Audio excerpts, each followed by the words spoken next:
Congrats. I want to congratulate you. It's amazing how you've managed to stay strong for so long. I see you.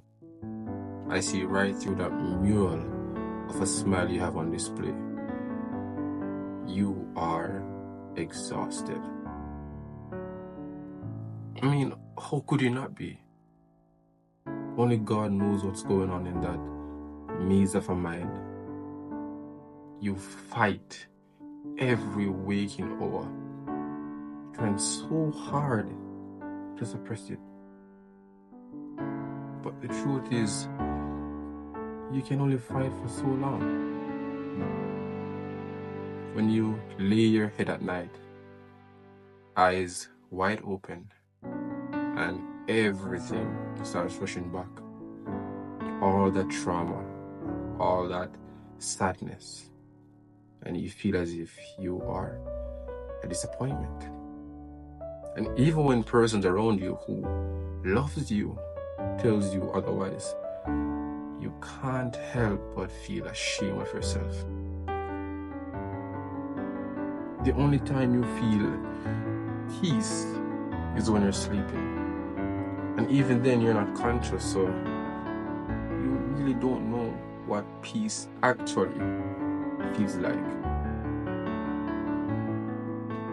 I've been there before.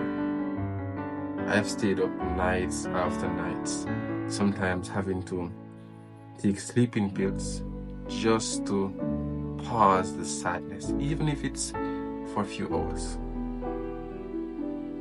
Why was I sad? To be honest, I don't have a definite answer for that one. Still trying to figure that out. Perhaps I was disappointed with how I was living my life. I was ashamed, felt like a disappointment, a number of factors. But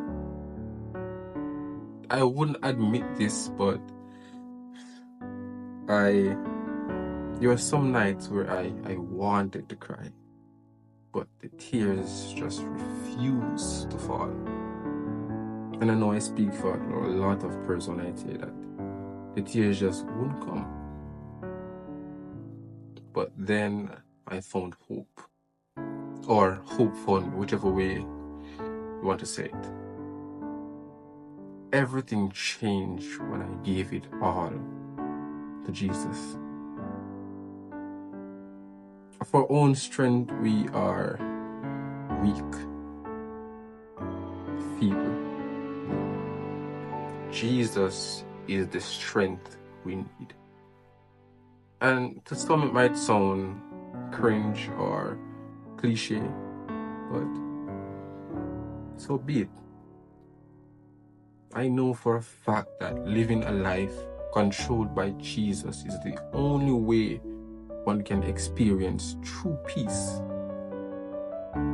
Isn't it exhausting trying to be the rock for everyone? And I know it may seem or sound selfish, but sacrificing yourself in the name of sparing others will only result in long-term pain for everyone. So, if you must, be selfish now in order to help someone later.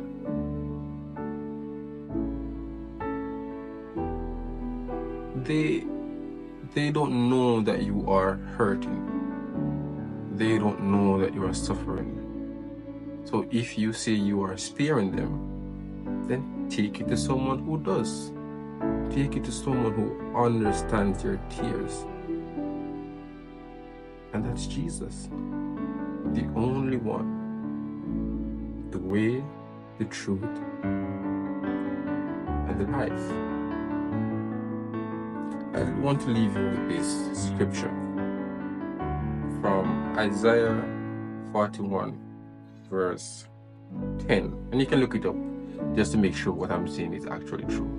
And it reads, "Fear thou not, for I am with thee. Be not dismayed, for I am thy God.